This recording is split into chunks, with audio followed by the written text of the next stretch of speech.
मेरा क्वेश्चन ये था कि अगर मैं चाहता हूँ ऑलराउंडर बनने के लिए, अगर मैं चाहता हूँ कि लाइफ में मैं सब कुछ कर पाऊँ, उसके लिए मुझे क्या करना है? जैसे मेरे मन में है मैं कुछ पढ़ाई कर लूँ, अभी उसके साथ फोटोग्राफी कर लूँ, एक्टिंग भी कर लूँ, और मैं चाहता हूँ कि न्यूज़पेपर में आर्टिकल भी लिखूँ और लोगों के लिए इंस्पिरेशन भी बनूँ। ओल्ड एज हाउस जो होता है वो उनके लिए भी कुछ करना, तो वो सब चीज़ मैं कैसे मैनेज कर सकूँ? क्योंकि मेरे अंदर मुझे लगता है कि हाँ मैं ये चीज़ कर पाऊँगा, पर ये नहीं पता मैं कैसे कर पाऊँ। माइक देना, एक बार माइक देना।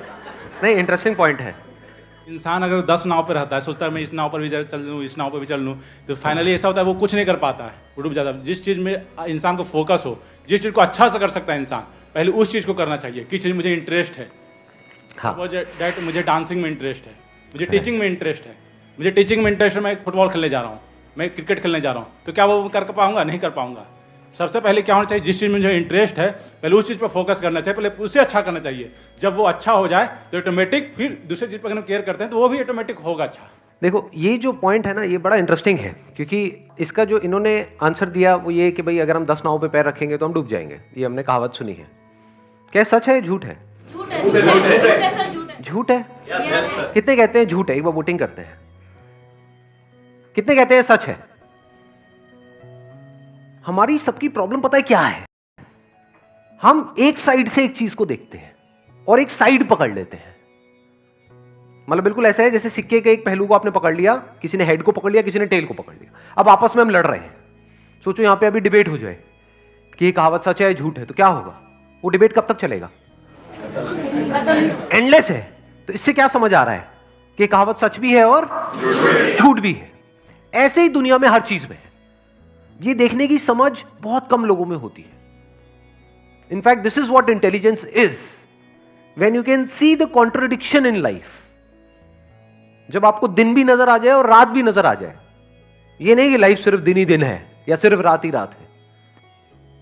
हम कहते हैं कि हम 10 काम एक साथ नहीं कर सकते। चलो समझ आता है। मतलब क्या कि हम एक ही काम करें और उसमें पहले परफेक्ट हो जाए, तब दूसरे काम को करें। ऐसे ही हमारा माइंड सोचेगा। बट यहां पर भी एक फ्लॉ है। फ्लॉ क्या है? आप एक ही काम क्या 24 घंटे कर सकते हो?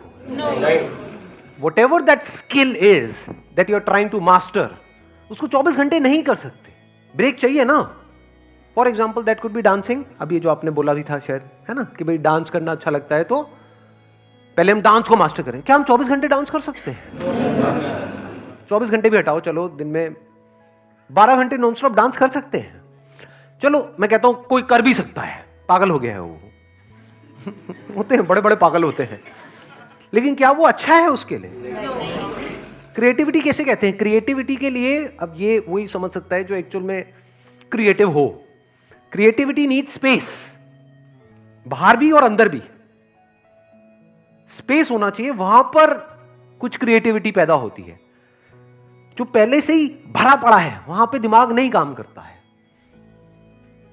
तो you need space in between.